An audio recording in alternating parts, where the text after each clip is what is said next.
Hi and welcome to the Australian Gamer Show. I'm Matt. And I'm Yuggy. Yuggy? The hell? I don't know. I just wanted something different, just to mix it up a bit. Yuggles. The Yugmeister. The big Y. Okay, whatever. Red Ant are under administration? The Valve says pirates are an underserved or undeserved? Underserved. Sorry. Valve says pirates are an undeserved customer. Underserved. Oh my god. Australian actress in Red Alert expansion. And the best-selling games of 2008 in Australia. Yes.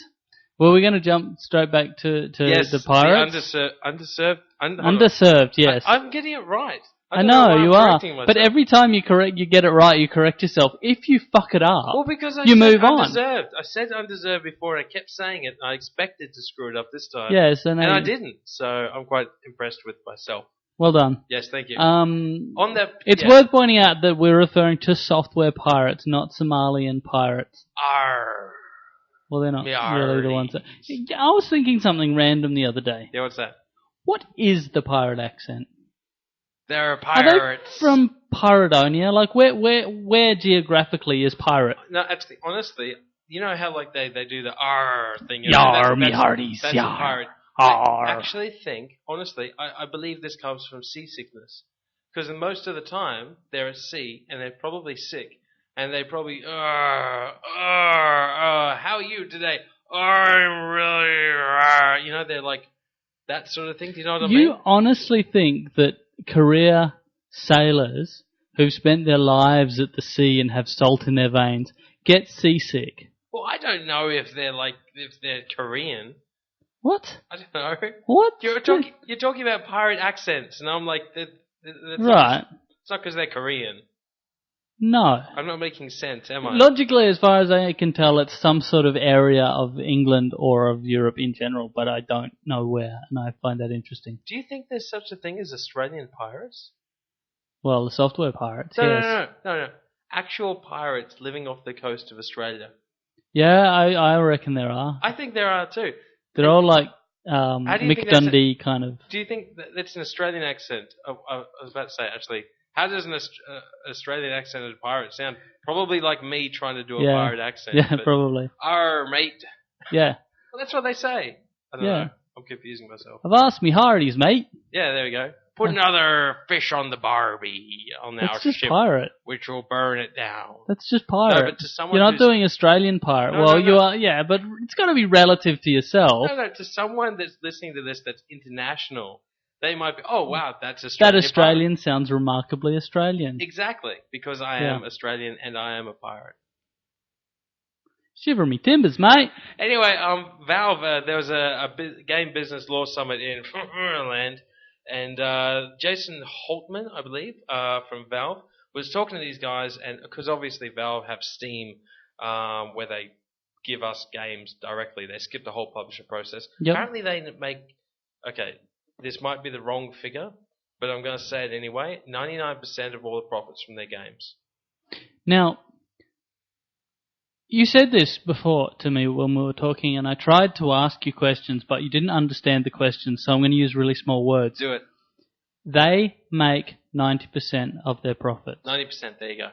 No, 99. I don't fucking care about the number. Stop. I don't care if it's a billion. Who else would make the profits from their games? What are the options? Okay. The publishers. The point is that they skip the publishers with Steam, so the publishers don't take any money out. Yes. Yes. So the 99% of the profits stay with their company. That's is what right. you're getting at. Yes. Right. Didn't I say that? No, you kind of ambiguously did, but when you say like 90% of a company's profits are made by themselves, you kind of go, well, Coke has the same thing. Every company makes 99% of its own profits. No, but okay. You know what I mean. No, I didn't. That's why I fucking asked. But you know what I mean now. I do. That's all that counts. Anyway, they were saying that what was it? There was a really good quote. That's not the quote I was just saying. The final note he said was, there's a big business feeling that there's piracy, but the truth is pirates are an underserved customer. We take all of our games day to date to Russia. So basically on the date that they're released everywhere. They're released in Russia as well. The reason people pirated things in Russia is because Russians are reading magazines, watching television. You could basically put Australia where Russia is. Except it would be cold. And they say, man, I want to play games so bad. But the publishers say you can play that game in 6 months, maybe. So it's interesting that Valve is directly addressing this particular issue and saying the reason there's piracy is because of these particular issues. They're not. I mean, obviously, pirating games is illegal, but don't think of them as these illegal bad people. Think of them as a market that's not being served the way they should be and could be. Yeah, I think there's validity to that, but I still think it's a bit simplistic in that I think even if you do give people, like a lot of people who are pirates, do you know? I haven't pirated a game, and I'll freely admit I used to. Yeah, I used to sometimes. I used to pirate games so often that I would download games just for the sake of having them and not play them. Yeah, I used to do similar sorts of things. I would play games. I'm actually too lazy to pirate now. Yeah. It's like I have more money than time now.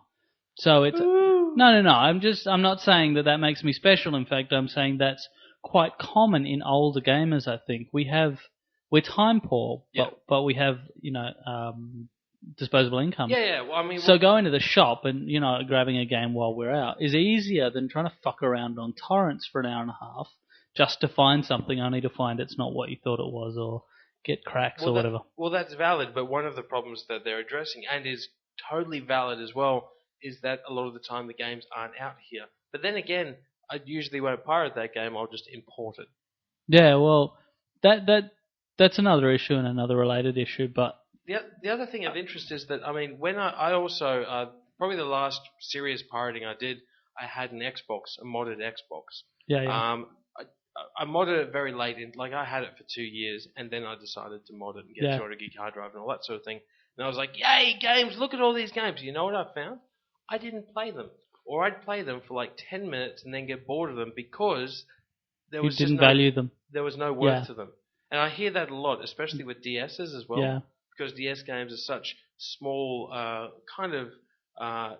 they have to satisfy very, very quickly because it's a portable device. So if you have 200 of them, it's really tough to... It's kind of like a packet of chips. Yes. Lots of little chips. Yes. For one chip. You wouldn't buy a chip. No, I wouldn't buy one chip on its own when I can get a whole packet. But if I had just one chip... That you paid $1,000 for? Man, you would enjoy the crap out of that chip. I would. You know what I'd do, honestly? You'd savor it. No, you know what I'd do? I'd lick it all first. To get all the salt off it. All the flavouring off it, yeah. And then I'd just nibble at the edges. Like if we're talking that corn chip, triangle chip, right? Right. So, and I know it'd be all wet and slivery. It doesn't matter. Because I paid for that fucking thing, right? Yeah. And then I'd nibble at the edges. I'd just nibble away. And you know what? When I get to the middle, where there's just this last little bit left, I wouldn't eat it. I'd put it away and I'd save it for another day. Because it'll get hard again, and then it'll be like a corn chip again. I don't know, honestly. It'll be awesome. Actually know what would happen. I'd want to save it. Do you know what I like doing with corn chips? Because they're triangular. I like biting off the corners and then it's a hexagon. I have no idea where that was going. You're a geek.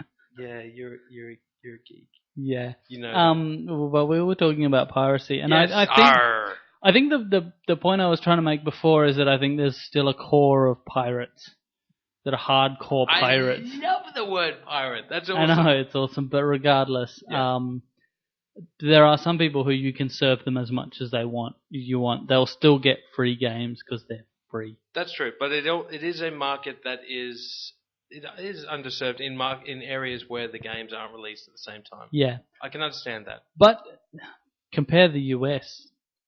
Does America not have piracy? Are there no software pirates in the US? No. None at all. I didn't realize there were none, actually. No. But it's good to have that confirmed by a fucking expert. There's no pirates in the US because there's not as many oceans inside the US, as in... How many countries do have oceans inside them?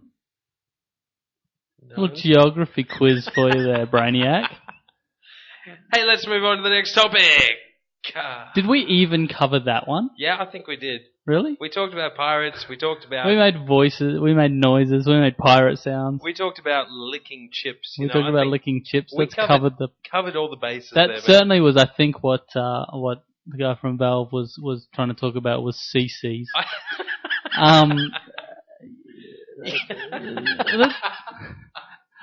Let's keep on a theme of things that are only peripherally related to gaming.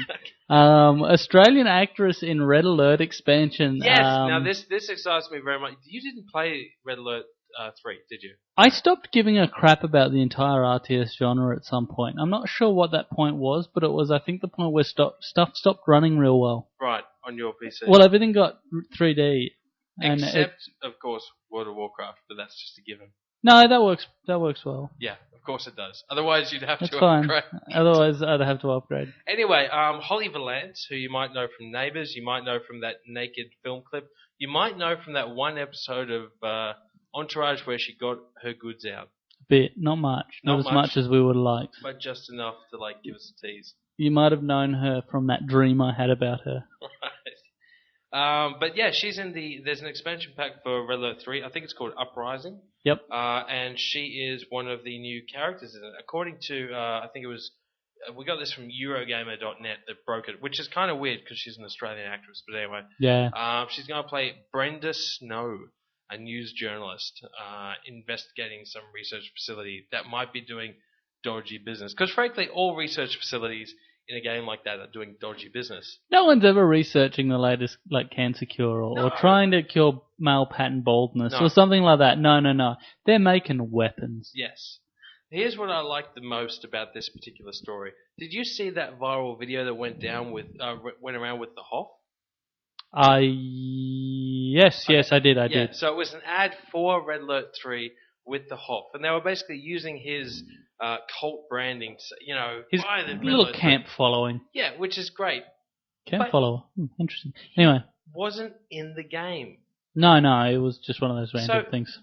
And the list of other actors, Tim Curry is probably he's a good actor, but he hasn't done anything good for a long time. It was just big, great actors all around. There was Tim Curry, there was Sulu, there was Jenny McCarthy, there was J.K. Simmons. Gemma Atkinson, I love your boobs. Gemma Atkinson? Yeah, Gemma Atkinson was one of the boobs. Right. There's nothing more to say if you've ever seen a photo of the chick. And I think last month's FHM, you would have seen a girl with gigantic bosoms on the front. Right. That was her. Okay, of course, you know this. No, it was Zoo. Do you remember the zoo that I was looking at CJ's place that had the giant thingies on the front? That was her. So vaguely. Whatever. But yeah, okay. But yeah, I find it fascinating that the Hoff can't get in, but Holly Valance can. Yeah, well, she's far more famous. Now, there's a bit of other Holly Valance news. I don't know if you've heard this recently. Do tell. Well, for a start, we're dating. I can make that official now. Really? How's Talia feel about that? She's dating us too. Right. No, she is actually asked to be in Playboy. She basically said... No, she wasn't asked. No, she asked. Yeah, that's what I was trying to say. She basically said, come and get me. I'd love to be in Playboy. That would be awesome. If it was classy. My immediate thought was I would read it if it was not. Do you know what? If there was a donkey involved, I'm buying that Playboy. Funny story. I also actually asked to be in Playboy. Yeah? But yeah, they haven't returned my calls yet. Did you want to do something tasteful in black and white? No, I'd do something with a donkey. Spread legs. But anyway, there's not really much more to that story than Holly Valance joins the Red Alert 3 cast, and that will be just as camp as the rest of Red Alert 3, I'm sure. The good news for people like us award-winning journalists who thrive on quality news, is that it gives us an opportunity to post half-naked pictures of women on the front of our site, thus driving traffic. Okay, now, true story. We posted a news article about Dead or Alive a year ago or whatever. Right? Yeah, I remember that. I posted that. Yeah, you did. And it had a couple of photos of Holly Valance. Do you know that one of the... In our stats for Australian Gamer, it actually displays what search terms people use to actually find our website, right? Yeah. Obviously, Australian Gamer, sometimes Australian Xbox, and all these kind of things. Yeah. Like number 5 or 6 on the list, Holly Valance. Really? I kid you not. We get at least a couple of hundred clicks through Google to, actually more than that, probably actually a couple of thousand clicks through Google to our website when people search for Holly Holly Valance. Valance. That's hilarious. So I think we should interview her. I think that she owes it to us. We've been promoting her as a brand. We have. We have been there for her. / using her as a hoochie. There's that. Okay. But yeah, you know what? We're going to work on that. I am going to follow this up. I'm going to contact her agent or her or whoever I can or her next door neighbor or stalker or whatever. Yeah, that's a good thing to say. And we are going to get an interview. Actually, I'm going to call EA. I'll do it tomorrow. Okay, fine. Whatever. I'm determined to do this now. Fine. The other bit of news is to do with a company called Red Ant Enterprises. Yes. Now, this is not of the zany news variety. This is a bit more laid back and less groovy and a bit actually genuinely informative. Yeah. Red Ant, the way things work in Australia, you might notice that LucasArts, they don't have a publisher in Australia. Capcom don't have a publisher in Australia. Yeah, in the US, LucasArts is a publisher. They are a publisher. But here they are not. Here they are not. They might not be big enough to have an Australian branch. They might not think it's needed. So what tends to happen is other distributors, publishers in Australia take over these brands and distribute them locally for them. So Activision distributes all the LucasArts games, and a company called Red Ant was the distributor for Capcom games. Yep. And a couple of other games. I can't remember if it was Namco, Bandai as well. Really should have researched this. That I think might be. I think it was Midway. They definitely did Midway. Yeah, they definitely do Midway. So, for example, just to give you some perspective on this, not a small amount of games. They distributed Fallout 3. They distributed TNA Impact. They distributed Unreal Tournament 3. Unreal Tournament 3. A lot of games which are good games. And they did Capcom games. They did Okami on the Wii as well. Yeah. So anyway, Red Ant as a company have recently what's the best way to describe this? Not bankrupt. No, they've been put into voluntary administration. I believe it's voluntary. I'm just going to click on this link to make sure it actually did say voluntary. Right. Because there's two ways. It's basically, it's not a company going bankrupt. It's a company saying we will go bankrupt unless we do something about it. They've been placed into the hands of administrators. Yeah. Which I think is... Yeah. It's step one on the way to going bankrupt, but sometimes companies do come out of it. Is this what Aura did? I think there's two ways it can be done. One is voluntary administration, whereby you get a company to come in and they basically take over the business and try to manage the business better than you did. Okay, yep. And they also buy breathing room for from the creditors and stuff like that. Okay. The other is involuntary. Involuntary. Which is when you fucked up so much. Yeah, and they basically send in the dogs. Who sends in the dogs, exactly? Your creditors do. Right. They appoint a company on your behalf. Well, now here's the thing. Obviously, this is bad news for Red Ant, and a lot of the reasons that this is happening, so I've read, is because of the Australian dollar and all this kind of thing. It's like, all right, well, fair enough. But the games, the big games that they were doing this year that we care about, mainly Capcom games, Street Fighter 4, Dead Rising, the Nintendo Wii version, Resident Evil 5, MotoGP on the Wii for anyone that likes that sort of stuff, and Neopets Puzzle Adventures on the DS, Wii, and PC. And the reason that last one is important, that's developed by Infinite Interactive in Melbourne. Right. So that's an Australian developer. That is an Australian developed title. Which is kind of weird. It would be weird if an Australian developer created a game and it wasn't distributed in Australia. Wouldn't be that weird. Suck. Yeah, it would suck, but it wouldn't be that weird. Yeah. So anyway, the follow-up to this is that all the gaming press in Australia, including us, got an email from Capcom Europe, who we never talked to, because we never have to. No. And they were like, listen, we just want to confirm all these games are still coming out on the dates that they're scheduled to be released. But I did actually email these guys today. And funny enough, I basically said, so should we contact you or Red Ant for press releases or assets or things? They're like, no, talk to us. Right. So, which is valid. It's just... Well, they are still operating. They are not closed down. They are still an operating company. No, as in Capcom said talk to us, not Red Ant. Oh, I see. Yeah. Interesting. Yes. Right. That doesn't bode that well. But in any case... Look, anyway, these games are coming what out. What people mostly care about is not Soul Calibur, Street Fighter 4 because it's and coming Resident Evil soon. 5. Yeah, Street Fighter 4 is coming soon. Yeah, and Resident Evil 5 is a little further It off. definitely will still be coming out. It does put a question mark over future titles for Capcom, but I'm sure they'll get picked up by another publisher. It's Capcom. I'm sure another what happens. publisher so, yeah. will. Look, the last thing that we wanted to talk about was actually we found this on Jason Hill's blog on Screenplay. He did a list of Australia's best-selling games of 2008, which is nice that he did that. We probably could have found this information elsewhere as well, but we're lazy. Well, I've no doubt that he was sent this information by some sort of marketing company. Nintendo sent. You know what? I'm going to bring this up. Nintendo actually sent out something just today that was about their games and their systems.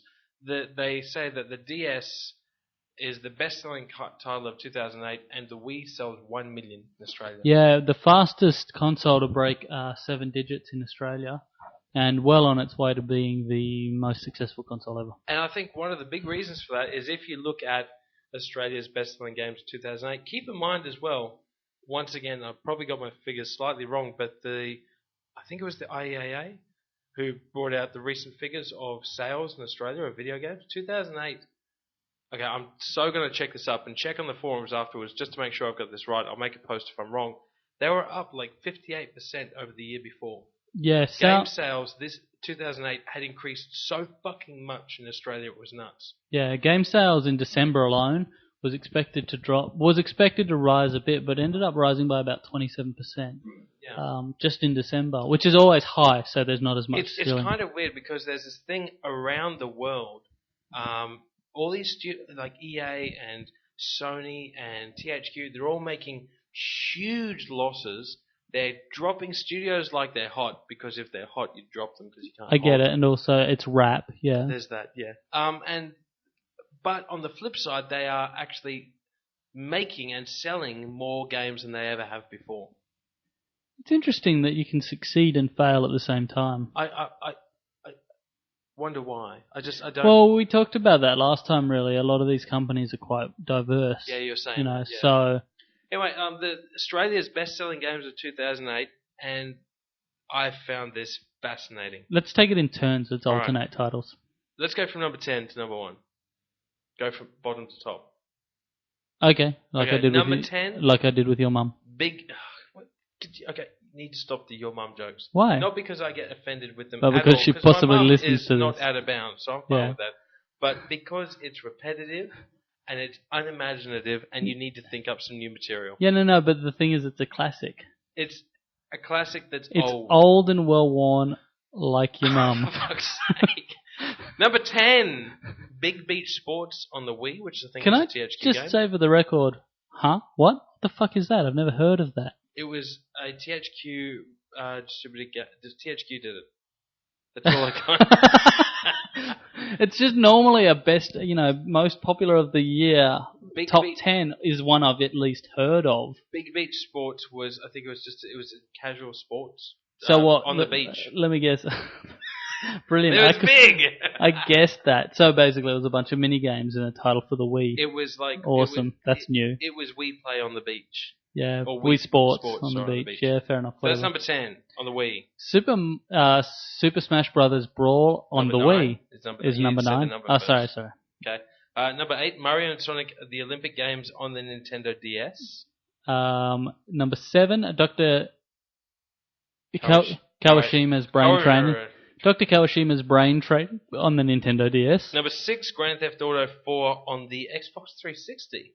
Number 5, we'll talk about that in a minute. Number 5, Grand Theft Auto 4 on the PlayStation 3. Number 4, Mario and Sonic at the Olympic Games on the Wii. Number 3, Mario Kart on the Wii. Number 2, Wii Play on the Wii. And number 1, Wii Fit on. I'm not sure when that was on. Was that on 360? Yeah, that was 360. Okay, yep. Yeah, so aside from the first position, and number 6, the Nintendo, I think what this says to me? No one gives a shit about our website. Yeah, you know what? That's true.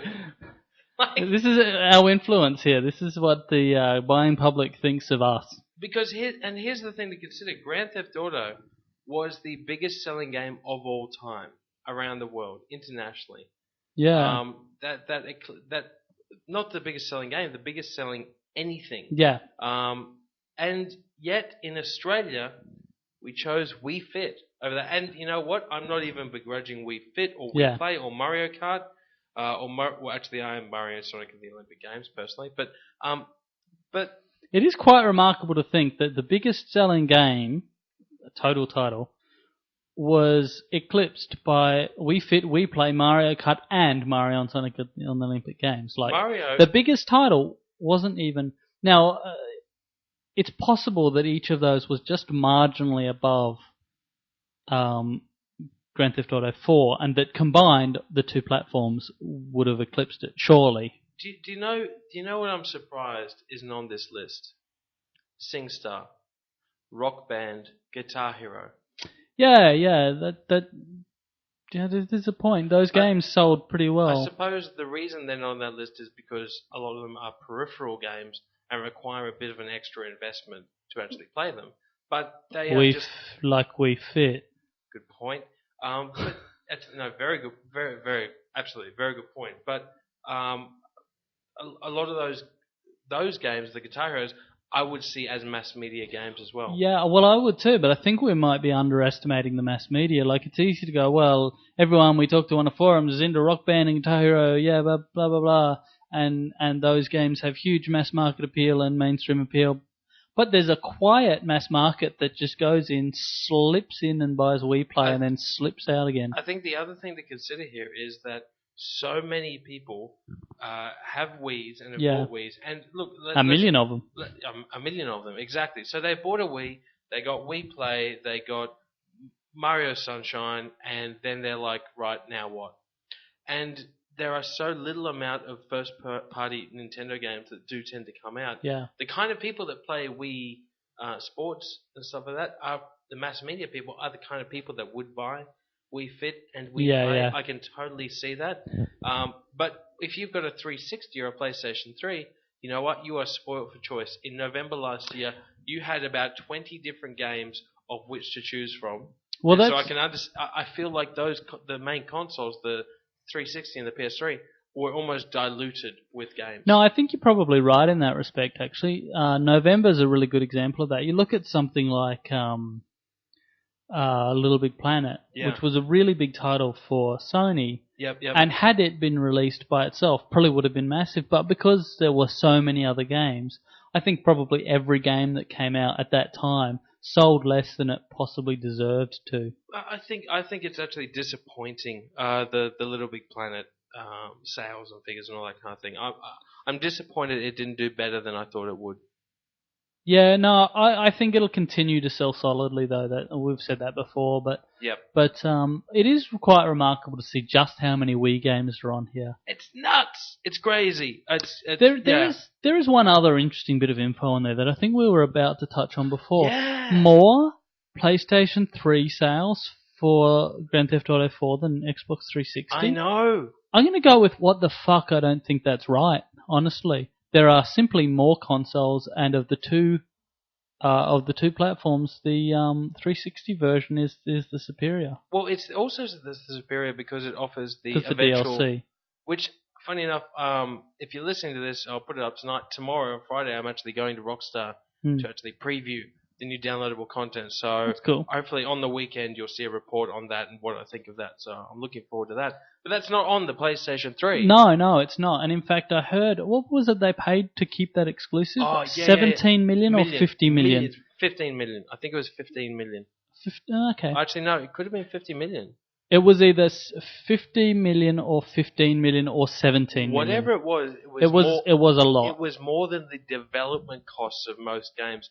I haven't heard of a game in Australia that's actually cost more than $15 million to create. I actually heard quite a nice quote from Sony in relation to that too, where they basically said, we don't have the money to pay for that sort of thing, so we have to go with innovation and new products instead. Right. Which I thought a bit bitchy, but... Well, I guess they have a right to be, I guess. Yeah. I kind of wonder if Microsoft throws that kind of, we'll pay you this much for exclusive content. What was the counter offer from Sony? What Well, must have there that probably been? wasn't. There probably was just an ambush. They probably wouldn't have been expecting to. We'll pay you $2 million to make that exclusive. Pay us 50. Yeah. Okay. You have to wonder though, like Microsoft, great, they paid $50 million for exclusive content. Do they get $50 million worth of value out of that? Because that's how business decisions should be made. Considering Grand Theft Auto 4 was the largest selling game of all time, I get that, but that I'd doesn't say- necessarily give them $50 million worth of value. consider this. I mean, now I might be mistaken. I probably should look into this. I need to preface that with anything I say. Yeah, Can we just assume anything I say should be taken with a grain of salt? let's just have a soundbite right at the start. Anything think we so. say may be lies or bullshit. Excellent. Okay. Yeah, but Rockstar recently, I might be getting this wrong. Recently, their publishing deal with 2K expired, Right. and 2K actually had to go into another deal with them, which was pretty heavily renegotiated. Yeah. To be pretty much 2K takes all the risk, pays for all the development, and Rockstar keep pretty much all the money. Yeah. Because they can. It's always nice when you have an opportunity to fist someone so thoroughly, and all they can do is say, "Thank you, what a lovely fist." Yes. Not that I've done that, No, or had that done to me. No, you sound like someone talking from experience, but that's okay. We're not going to go into that.